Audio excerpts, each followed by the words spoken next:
Higit 7 milyong halaga ng hinihinalang shabu ang nasabat sa ikinasang buy-bust operation ng Philippine National Police at Philippine Drug Enforcement Agency sa bayan ng Parang, Maguindanao del Norte. 2 sospek ang naaresto sa operasyon at kasalukuyang nasa kustudiyan ng pulisya habang nahaharap sa kasong paglabag sa Comprehensive Dangerous Drug Act of 2002. Patrolman Judy Ann Alibo, ibalita mo.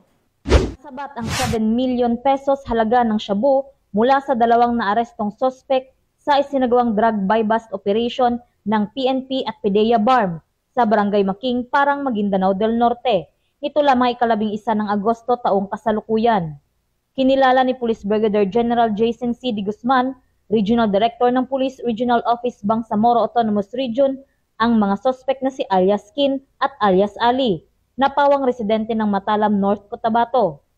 Naging matagumpay ang naturang operasyon dahil sa pinagsanib puwersa ng Maguindanao del Norte PNP at PDEA BARM na nagresulta sa pagkakaaresto ng mga sospek at pagkakakumpiska ng 20 piraso ng jumbo sachet na naglalaman ng hinihinalang shabu na nagkakahalaga ng 7 million pesos.